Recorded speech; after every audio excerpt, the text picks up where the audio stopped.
Une belle personne consciente, ici Mel Goyer, et aujourd'hui j'avais envie de vous parler de la bouffe ultra transformée. Mon but, c'est pas de vous faire la morale, c'est juste de vous partager de l'information de façon la plus intéressante possible pour vous permettre de manger en pleine conscience. Ça fait longtemps que je veux faire une vidéo sur le sujet, mais le déclic s'est passé il y a quelques jours quand je suis tombée sur une publication sur X. On voyait une image avec les 11 plus grandes multinationales américaines et tous leurs sous-produits. Bon, ce qui m'a choqué, c'est pas tant l'image. Ça, on le sait depuis longtemps. Ce qui m'a titillé, c'est ce qui était écrit au-dessus du post. Pour les boycotteurs des produits des États-Unis, vous commencez quand votre grève de la faim? Premièrement, j'ai mis l'image à jour parce qu'en 2026, on parle d'environ 17 multinationales et non pas seulement 11. Et sous la publication, on peut retrouver des commentaires comme « Tellement hâte de voir tous ces gens de gauche ou woke ou elbows up ou contre Trump de manquer du nécessaire. Je crois que cela serait épique de voir tous ces gens se priver ou de manquer de leurs produits préférés. » Et what? Il y a absolument aucun produit nécessaire dans tout ce qu'on voit là en ce moment. Comment est-ce qu'on est arrivé à un point de considérer ces produits-là comme étant des produits nécessaires? Je sais que l'alimentation, malgré les apparences, c'est un sujet quand même assez tabou. Il y a beaucoup de gens qui sont sur la défensive. Mais mon rôle ici, c'est pas de vous flatter dans les cheveux, donc je vais m'exprimer sans filtre, comme d'habitude. Mais avant de commencer, je vous invite à liker la vidéo, à vous abonner à ma chaîne. Et si vous voulez partager sur différentes plateformes, je vous invite à utiliser le bouton « Partager ». Il est là pour encourager les gens à venir sur ma chaîne YouTube pour regarder mon contenu. Donc, si vous êtes prêts, bienvenue dans le 22e épisode de Mel Goyer en liberté.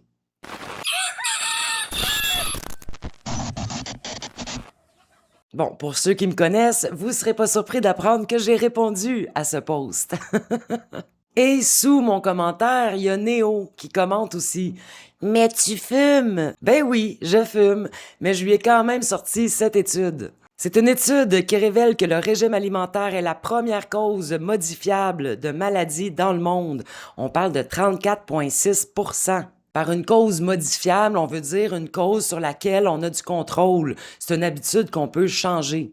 Donc, la mauvaise alimentation dépasse aujourd'hui le tabac, l'alcool et la sédentarité. Puis la malbouffe, ben c'est pas juste de consommer des produits ultra transformés, plein de gras, plein de sucre, plein de sel. C'est aussi de pas manger des bons produits nécessaires, comme des fruits, des légumes, des noix, des fibres. Une mauvaise alimentation, c'est le moteur principal des maladies chroniques modernes comme le diabète de type 2, des maladies cardiovasculaires, l'hypertension, le cholestérol et même certains cancers. Dans une autre étude menée sur 200 000 Britanniques, on confirme le lien entre la bouffe ultra transformée et le cancer. Malheureusement, il y a encore très peu de gens qui font le lien avec leur maladie et ce qu'ils mangent. Ils se rendent pas compte que soit la cause ou le remède se trouve dans leur assiette. Pendant des millénaires, la bouffe venait principalement des jardins, des fermes, des petits marchés. Et en quelques décennies, 2-3 générations, on est passé à des produits ultra transformés. Des produits créés par des ingénieurs, des technologues alimentaires et des spécialistes du marketing. Imaginez que je vous invite à dîner. En entrée, huile raffinée, sirop de glucose, gomme épaississante, colorants et arômes artificiels. Miam, miam, miam, miam, miam. Pourtant, si ces mêmes ingrédients sont mis dans une belle petite boîte, avec un beau design puis une bonne pub pour les promouvoir, vous allez probablement les manger sans même lire l'étiquette. These are not real food products. These are products made in factories. These are products that require heat and chemicals and high pressure to extract what little oil there is. The heat and chemicals used in the manufacturing process oxidizes these delicate seed oils. When you eat oxidized vegetable oils like soy, canola, corn, and safflower or sunflower, they create free radicals throughout your body that are highly inflammatory and known to cause heart disease and cancer. Pendant 99,99% de l'histoire des humains, là, nos ancêtres mangeaient des aliments. Aujourd'hui, on mange pour la grande majorité des produits industriels. Alors bienvenue dans l'univers de la nourriture ultra transformée. C'est pas des jokes. En 2015, on disait que presque 50% de l'apport calorique quotidien des Canadiens provenait d'aliments ultra transformés. Puis pour les enfants de 9 à 13 ans, c'était 57,2%. C'est dégueulasse. Moi, je pense qu'une des bonnes raisons pour laquelle on consomme autant de ces produits-là, c'est qu'on n'est pas vraiment au courant de comment ils sont fabriqués. C'est juste bon dans la bouche. C'est rare qu'on voit des images d'usines alimentaires. Fait que je pense que ça vaut la peine de montrer quelques images d'une chaîne industrielle qui fabrique des quiches Lorraine, des dumplings, des pizzas congelées ou des tartes à la citrouille. Marie, désormais, les autorités sanitaires confirment un lien entre ces pizzas et des contaminations à une bactérie. 2 enfants sont morts. Et ce scandale sanitaire ne surprend pas cet ancien salarié. Il est parti de l'usine il y a à peu près 1 an et il décrit des conditions d'hygiène catastrophiques. Quand on voit des champignons au mur, déjà on voit que ça va pas. Quand il y a des vers sur les tapis où les pizzas passent, ça va pas. Quand la peinture s'écaille sur les barres en métal, ça va pas. C'était des bouts de nourriture qui restaient à certains endroits pendant plusieurs jours, plusieurs semaines. Par exemple, dans des bacs de rattrapage de sauce, on pouvait retrouver des fois des mégots de cigarettes. Là où la farine est envoyée sur les tapis pour pas que la pâte colle, et ben, il y avait des verres de farine qui pouvaient tomber régulièrement.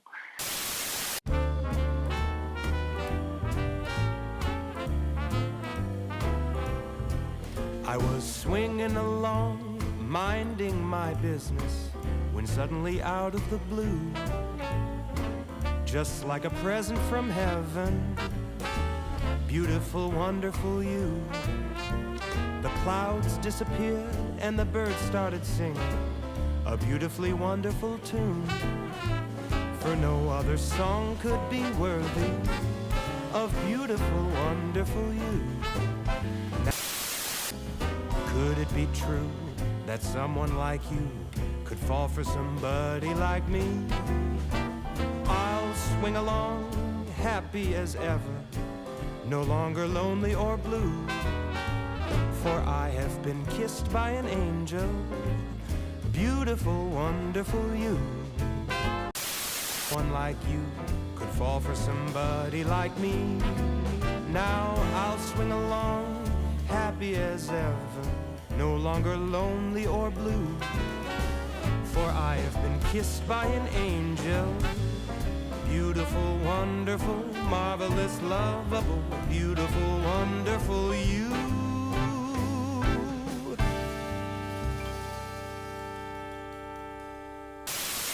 Bref, on est loin des cuisines de nos grands-parents. Avant d'aller plus loin, je pense que c'est important de faire la distinction entre un produit transformé et un produit ultra transformé. À quel moment un produit cesse d'être un aliment pour devenir une formulation industrielle? On le sait tous que les Doritos puis le Coca-Cola, c'est de la calisse de marde. Fait que je vais prendre un exemple qui peut nous paraître plus santé. On va prendre des fraises dans lesquelles on va ajouter du sucre et du citron pour créer de la confiture aux fraises. Selon la quantité de sucre qu'on va ajouter dans notre confiture, elle peut se garder au frigo entre 2 semaines et 2 mois après l'ouverture. Il n'y a absolument rien de mal là-dedans. Le problème, c'est quand un produit est tellement ultra transformé qu'on peut même plus légalement appeler ça de la confiture tellement c'est chimique. Un bon exemple de ça, là, c'est de la tartinade à saveur de fraise, vendue dans plusieurs épiceries du Québec. Voici la liste des ingrédients. De l'eau filtrée, la saveur naturelle de fraise, de l'acide citrique, la gomme de cellulose, la gomme de xanthane, la bêta-carotène, du citrate de sodium, sucralose, sorbate de potassium, du benzoate de sodium et de l'extrait de patate douce mauve avec de l'acide ascorbique. Il n'y a aucune fraise dans cette tartinade à saveur de fraise. Aucune. C'est juste une molécule d'arôme de fraise qui est mélangée à de l'eau, filtrée.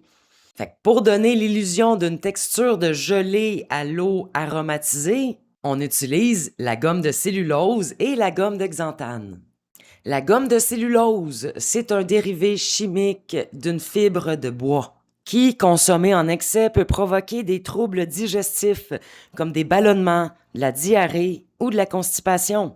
La gomme de xanthane, selon le magazine Protégez-vous, est associée à un risque accru de diabète de type 2 si on en consomme régulièrement. Le sucralose, c'est 600 fois plus sucrant que le sucre, mais sans calories. Si tu dis il y a une arnaque, t'as raison. Il y a même un lien avéré avec le cancer du sein et l'obésité. Donc, c'est pas meilleur que le sucre, c'est juste plus chimique. Benzoate de sodium, ça peut provoquer de l'asthme chez les enfants, selon certains spécialistes. En théorie, le sorbate de potassium est considéré sans risque. Et ces deux agents conservateurs mis ensemble forment un duo spectaculaire. On peut laisser le pot ouvert sur le comptoir pendant des mois, puis il n'y a rien qui va pousser dedans. Aucun microbe, aucun champignon. Magie. Il y a environ 10 ans, je travaillais dans une pâtisserie de luxe où ils vendaient du pain blanc avec 4 ingrédients. De la farine, de l'eau, du sel et de la levure. That's it. Mais si on regarde les ingrédients du pain blanc tranché vendu en épicerie, on est loin des 4 ingrédients de base, là. Il y a même des ingrédients qui sont difficiles à prononcer. La farine de blé enrichie, de l'eau, du sucre, de la levure, de l'huile de soya et ou canola, du sel, la farine de soya dégraissée, du propionate de calcium, du stéaroïl 2 lactylate de sodium, de l'acide sorbique, des monoglycérides végétaux et peut même contenir du gluten de blé ajouté. What the fuck? Pour ceux qui, comme moi, ont aucune idée de ce que c'est du propionate de calcium, sachez que ça peut être lié à l'autisme. Mais c'est tout à fait légal d'en mettre dans le pain. Dans un pain que beaucoup de parents vont servir au déjeuner à leurs enfants. Et ce pain est loin d'être pétri à la main. Il y a un test infaillible qu'on devrait faire avant d'acheter ou de consommer un produit. Une question toute simple. Est-ce que je pourrais fabriquer ça dans ma cuisine? Ou encore, est-ce que ma grand-mère pourrait reconnaître des ingrédients comme de la maltodextrine ou du polysorbate? Ce qui m'amène à la question qui tue.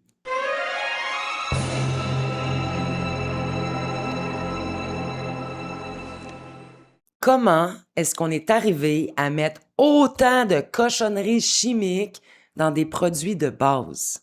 En un mot, l'optimisation. L'industrie cherche à conserver les produits le plus longtemps possible, au plus bas prix possible. Il veut que ça soit pratique et qu'il y ait un goût ultime.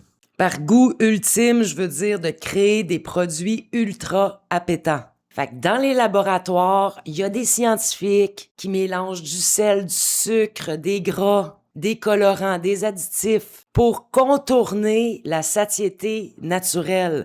Ça, c'est quand tu manges, t'as plus faim, t'arrêtes de manger. Avec les produits, tu manges, t'as plus faim, puis tu continues de manger parce que t'es comme accro. Pendant des milliers d'années, on mangeait quand on avait faim. Mais les produits ultra transformés favorisent une consommation excessive. On peut voir l'impact que ça a sur nos corps. En 30 ans, le taux d'obésité dans le monde a plus que doublé. Chez les enfants, il a été multiplié par 4. Les femmes représentent la majorité des adultes touchés, mais c'est chez les hommes que la progression est la plus rapide. L'obésité, une épidémie qui vient de dépasser un seuil alarmant. Plus d'1 milliard de personnes sont désormais obèses dans le monde, soit 1 sur 8. Les produits frais et locaux se voient petit à petit remplacés par de la nourriture transformée.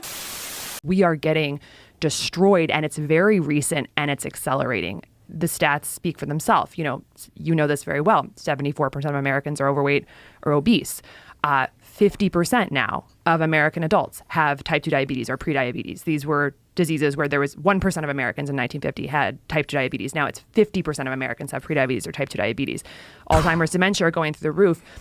Young adult dementias have increased like 3 times since 2012. So early onset dementias, we're seeing this 1 in 2 Americans are expected to have cancer in their lifetime now. 1 in 2, and young adult cancers are going up 79% in the last 10 years. We've got, of course, the autism rates are absolutely astronomical. 1 in 36 children has autism now in the United States. That was 1 in 150 in the year 2000. And in California, where I live, it's 1 in 22 with a lifetime neurodevelopmental disorder. We've got infertility going up 1% per year. 25% of men now under 40 have erectile dysfunction. A quarter of the country. This is fundamentally a metabolic disease. We've got 77% of young Americans can't serve in the military because of obesity or drug abuse. We've got autoimmune diseases. Some studies are saying they're going up 13% per year. It's really unbelievable. And I could go through so many more diseases. Of course, we've got heart disease, which is almost totally preventable as the leading cause of death in the United States, killing around 800,000 people per year. There is a problem. There is a fundamental breaking of our core cellular biology that is caused by our diet and the world we're living in, the modern world we're living in today, that is crushing the very way that the human body and our human cells can transmit food energy to life energy, to cellular energy. And so our bodies are essentially, fundamentally, because metabolic health is how we make energy in the body, the way that our environment is now synergistic to restoring our metabolic health, and the science is very clear about this, it's basically like all of us are a little bit dead while we're alive. That's what metabolic dysfunction is. It's less energy in the body. We're underpowered. And la volonté, ça s'exerce pas quand la boîte de biscuits Oreo est ouverte sur la table. La volonté s'exerce à l'épicerie. Ton pouvoir, il est dans ce que tu mets dans ton panier. Parce que qu'est-ce qui rentre pas chez toi, rentrera pas dans ton corps. La pleine conscience commence donc quand t'es à l'épicerie. Parce qu'une fois que t'as acheté les cochonneries puis qu'ils sont rendus chez vous, puis une fois que t'as commencé à manger des chips, c'est bien difficile d'arrêter. Food is designed to be addictive. It is very attractive with these vibrant petroleum-based food dyes. Studies have shown it messes with the mind of a developing child. We think this is something adults are doing to kids. Et on doit cette dépendance à l'ingénierie de Bliss Point. Le Bliss Point, c'est le dosage au milligramme près de sucre, de gras, de sel, qui va stimuler le cerveau en libérant de la dopamine, sans jamais déclencher dans ton cerveau le signal que « OK, là, ça va faire, j'ai plus faim ». Donc, l'industrie a créé des molécules capables de court-circuiter les signaux biologiques. Et c'est pas rien, ça, là. Ces petites expériences en laboratoire donnent naissance à des produits vraiment spéciaux, comme par exemple les bonnes crèmes glacées de Nestlé. Tu sais, ceux qui fondent pas, même pas sur le barbecue.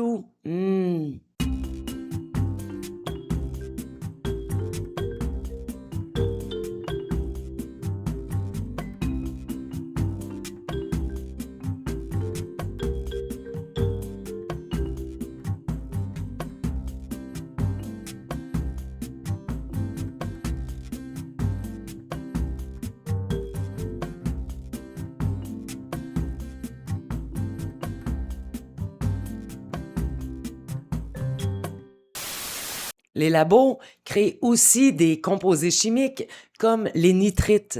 Tu sais, ton beau jambon cuit, là, rose, ben il serait gris sans nitrites.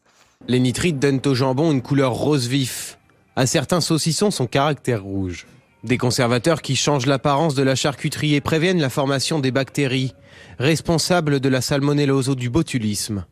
Mais selon un rapport de l'ANSES, ils augmenteraient les risques de cancer. On a vu ces dernières années qu'il y avait une augmentation de risque du cancer du côlon et du rectum en consommant un peu trop de charcuterie. Les additifs chimiques se retrouvent dans près de 75% des produits de charcuterie industrielle. Il faudra interdire et dire la France est pionnier en Europe sur le sujet. Il y a urgence à l'interdire. Un avis que ne partagent pas du tout les professionnels du secteur. Nous sommes le pays au monde qui utilise le moins de nitrites, alors que des pays comme l'Allemagne, l'Italie, le Canada, les rendent obligatoires dans le jambon cuit. Les cancérologues préconisent de manger moins de 150 grammes de charcuterie par semaine, soit 4 tranches de jambon industriel. Un autre composé chimique créé en laboratoire, c'est le dioxyde de titane. En 2022, ce composé chimique a été banni dans toute l'Union européenne. Mais il est encore autorisé par Santé Canada. Selon l'Union européenne, les nanoparticules du dioxyde de titane peuvent franchir la barrière intestinale, s'accumuler dans le foie et dans la rate, altérer l'ADN et provoquer des lésions précancéreuses au côlon. Et la même année, en 2022, Santé Canada a sorti un petit rapport pour dire qu'il n'y avait pas assez de données là, pour prouver la toxicité chez le consommateur. Donc, selon Santé Canada, le dioxyde de titane, il est sûr et efficace. On va donc en trouver dans certains bonbons enrobés comme des M&M ou des Smarties, de la gomme à mâcher, des glaçages à gâteaux industriels et des sauces blanches commerciales comme Ranch ou César. Santé Canada autorise aussi le BHA et le BHT. Ça, c'est des agents conservateurs issus de la pétrochimie, a.k.a. du pétrole. On en trouve dans certaines céréales pour le petit déjeuner, dans les chips, dans les noix grillées en sachet, dans de la gomme à mâcher et dans les soupes en poudre. Tu sais, de la soupe en poudre, c'est tellement une belle idée, ça. Mais il y a un petit problème que Santé Canada semble complètement ne pas vouloir voir, là. C'est que le BHA est classé comme cancérogène possible par le Centre international de recherche sur le cancer et il est suspecté d'être un perturbateur endocrinien. Hey, vive Santé Canada, hein, qui accepte pas mal n'importe quoi. Même de l'EDTA. L'EDTA, on retrouve ça dans les conserves de fruits et de légumes, dans les mayonnaises, dans certaines sauces. Et à haute dose, il est suspecté d'effets toxiques pour les reins et potentiellement embryotoxique. Ça veut dire que c'est toxique pour ton embryon, là. A.k.a. ton fœtus, ton bébé. C'est tellement chimique que, tu sais, la mayonnaise Hellmann's, est obligée d'avoir une étiquette. Genetically modified mayonnaise. Household staple Hellmann's now requires a bioengineered label on its jars because of how the soybean oil inside the mayo is made. This yellow slime is what you eat every day. I used to eat it too. You think it's mayonnaise, right? But it's actually a chemical cocktail, disguised as an innocent sauce. And inside, you'll find canola oil, high fructose corn syrup, thickeners and flavoring, designed to trick your brain and keep you craving more. The actual benefits of the egg, mostly destroyed by industrial processing. What's left is ultra-processed food packed with sugar and other synthetic ingredients that create addiction. 1 tablespoon has more sugar than a cookie, more salt than a serving of French fries. Between seed oil, dyes, sodium EDTA, and artificial flavorings, this sauce is anything but natural. They made you believe it's an innocent sauce, but it drains your energy, guys. Drives inflammation, makes you fat and addicted. Moi, quand j'ai vu ces images-là, j'ai arrêté d'en acheter. Toutes les molécules que je viens de vous nommer et beaucoup plus sont jugées sans risque par Santé Canada pour la simple raison qu'ils sont analysées de façon isolée, une par une. Mais en pratique, il n'y a personne qui va consommer un additif un par un. Dans une seule journée, le consommateur moyen va consommer entre 20 et 30 additifs différents. Un beau petit cocktail d'additifs. Donc, les impacts cumulatifs de tous ces additifs, c'est rarement testé, encore moins par Santé Canada.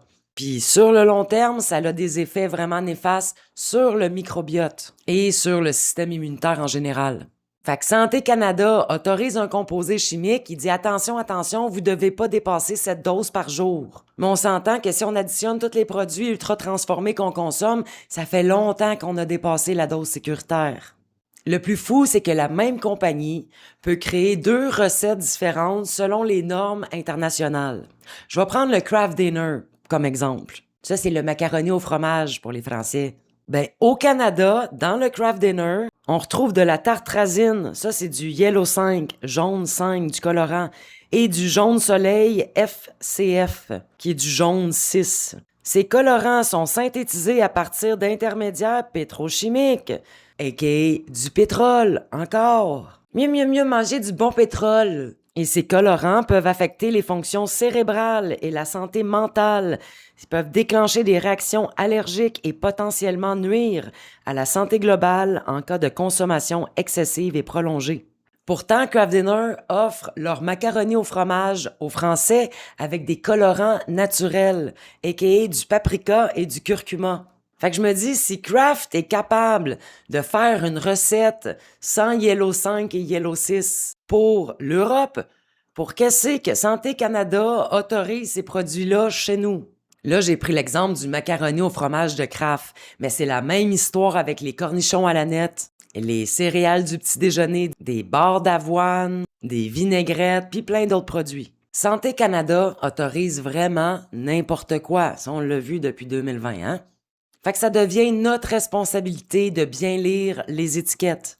Mais attention à la publicité! Ça peut être bien trompeur sur une belle petite boîte. Faites avec de vrais fruits ou de vrais légumes. 30% moins de gras, 0% de matière grasse. Source de calcium. Fait avec de l'avoine entière, sans cholestérol. Quand vous voyez ce genre de slogan, posez-vous des questions. Parce qu'il y a de fortes chances que l'équipe marketing essaye de cacher les ingrédients ultra transformés. Plus qu'un produit a besoin de publicité pour vous convaincre que c'est bon, plus que ça vaut la peine de lire les étiquettes. Puis si vous avez jamais appris à lire une étiquette, ben ça se comprend, on nous apprend pas ça à l'école, parce que c'est pas utile là, de savoir ce qu'on mange. Mais sachez qu'il est jamais trop tard pour s'y mettre. Jamais trop tard pour apprendre qu'est-ce qu'on met dans notre assiette. Je vais prendre 4 exemples de produits qui ont l'air inoffensifs. Je vais commencer par le ketchup, une marque quand même assez connue. Si on regarde l'étiquette en arrière, c'est marqué sucre. L'important, c'est juste à côté du mot sucre. Il y a 4 grammes. Et tout en haut, c'est marqué par portion de 15 millilitres. Donc, il y a 4 grammes de sucre par 15 millilitres. La bouteille a fait 1,5 litre. Donc, il y a 100 portions de 15 millilitres dans 1,5 litre. Donc, si on multiplie 4 grammes par 100, ça fait 400 grammes de sucre par bouteille. En réalité, le quart de ta bouteille de ketchup Heinz, c'est du sucre. Je vais te montrer quelques images d'une usine de ketchup. Ça va te donner le goût d'apprendre à faire ton ketchup maison.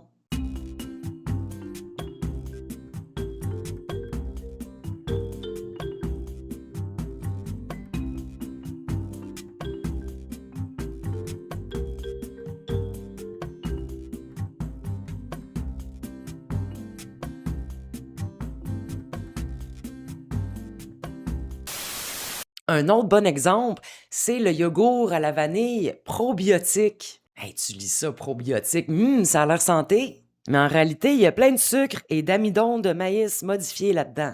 When suddenly out of the blue, just like a present from heaven, beautiful, wonderful you, the clouds disappeared and... On peut penser aussi aux barres tendres, tu sais, qu'on donne en masse aux enfants. Ça, c'est comme une Snickers qui s'est déguisée pour l'Halloween en produits santé, là. On va retrouver du sucre, du sirop de maïs, des monoglycérides, la tocopherol. Mieux vaut apprendre à cuisiner ses propres barres tendres, je pense. Il y a aussi les crèmes à café, 10%. Ça me fascine. On va prendre l'exemple entre Natrel et Québon. 2 crèmes à café, 10%. Souvent, pas mal le même prix. Dans Natrel, du lait crémé puis de la crème.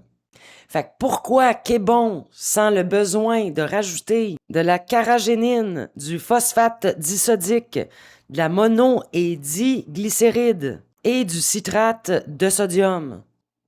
Pourquoi? Le piège du marketing est incroyable. L'industrie a compris qu'elle pouvait influencer ce qu'on avait envie de manger. Mais elle s'est aussi arrangée pour qu'on pense que c'est du bon manger. Que les produits qui veulent nous servir, c'est bon pour nous, c'est nécessaire. Celui qui a inventé la propagande, Edward Bernays, est un super bon exemple pour ce qui est arrivé au bacon. Comment le bacon est devenu un aliment essentiel, nécessaire au petit déjeuner. Edward Bernays sera un maître en la matière. Une de ses premières réussites est une campagne réalisée pour le compte de la Beech Nut Company, célèbre producteur de bacon. Il voulait être le plus gros producteur de bacon des États-Unis. Traditionnellement, une entreprise aurait juste essayé de faire mieux que la concurrence et dit « Notre bacon est meilleur que les autres ». Mais Eddie Bernays a dit « Non, ce n'est pas comme ça. Il faut agrandir le marché pour tout le monde ». Edward Bernays va s'appuyer sur un concept qui a fait le succès de la commission Krill, les leaders d'opinion. Il choisit d'utiliser le pouvoir d'influence de l'une des professions les plus respectées de l'époque, les médecins. Il a donc commandé une étude demandant à de nombreux médecins et professionnels respectables dans le domaine de la nutrition et de la santé: pensez-vous que la notion de petit déjeuner qui tient au corps soit utile? Doit-on manger copieusement le matin? L'étude conclut au bienfait d'un petit déjeuner copieux pour la santé. Edward Bernays transmet ce résultat à 4000 médecins à travers tout le pays. Sans qu'ils le sachent, ils vont relayer auprès de leurs patients un message qui sert une cause strictement commerciale. Donc, si une campagne de relations publiques a réussi à rendre le bacon comme une icône incontournable du petit déjeuner, combien d'autres habitudes alimentaires est-ce qu'on considère normales quand en réalité sont l'effet du marketing? Un autre bon exemple, c'est les publicités de Nutella dans les années 90. C'est fou ce qu'ils peuvent dire dans une publicité, puis à quel point c'est du mensonge. Ils ont besoin d'un bon petit déjeuner. Du lait, un jus de fruits et 2 tartines de pain avec du Nutella. Des noisettes, du lait écrémé et du cacao justement dosé. 50% du pot Nutella, c'est du sucre. Puis entre 20 et 30% du pot, c'est de l'huile de palme modifiée. Fait que les noisettes et le cacao, là, ça représente une infime fraction du pot de Nutella. J'aimerais conclure en disant que le problème, c'est pas qu'on consomme un produit ultra transformé de temps en temps. Le problème, c'est que pour beaucoup de familles, ces produits-là sont devenus la norme, non pas l'exception. Si ça vous paraît trop gros, que vous savez pas par où commencer, au lieu de vous dire « Ah, c'est toute la merde, je vais me nourrir de prana et d'amour », je vous propose de commencer par les boissons gazeuses. Arrêtez-moi ça. Achetez-en plus, jamais. C'est du poison liquide. Ça va peut-être vous paraître difficile au début, mais c'est un bon point de départ. En plus d'apprendre à lire les étiquettes, à prendre le temps de lire les ingrédients, puis de te demander est-ce que je pourrais cuisiner ça dans ma cuisine? Je pense qu'il est urgent que les belles personnes conscientes que nous sommes, on réapprenne à cuisiner à partir d'aliments bruts. Un aliment brut, là, c'est un aliment qui n'a pas d'étiquette dessus, comme un oignon, une carotte, une patate. On doit apprendre à faire nos propres sauces, nos vinaigrettes, notre mayo, du ketchup, nos gâteaux, nos beurres tendres. Oui, ça prend du temps, mais ça va peut-être te permettre de vivre plus longtemps aussi. Je vous souhaite donc de retrouver la passion de cuisiner des nouvelles recettes, d'essayer des affaires et d'augmenter votre niveau de conscience pour prendre votre santé en main. On n'a pas besoin que ces grandes multinationales-là arrêtent de fabriquer ce genre de produits ultra transformés. On a déjà le pouvoir. On peut nous-mêmes arrêter d'en acheter. À partir d'aujourd'hui, on peut faire des choix différents. Donc, avant d'avaler quelque chose, tu peux te poser la question, ce que je m'apprête à manger, ça ressemble-tu plus à un aliment ou à une formulation industrielle? Notre santé dépend énormément de ce qu'on mange, mais aussi de la façon qu'on mange. Je vous invite donc à manger en pleine conscience. Il y a ma chum Amélie Paul qui donne 3 trucs pour manger en pleine conscience. Elle a trouvé ces trucs-là dans le livre « Clés de vie ». Le premier truc, c'est manger seulement quand on a faim. Le deuxième truc, c'est d'arrêter de manger quand on est presque rassasié. Pas attendre d'être ballonné, là, puis dire « Ouf, j'ai ben trop mangé ». Et le troisième truc, c'est de mastiquer, mastiquer, mastiquer jusqu'à rendre liquide l'aliment que tu es en train de manger.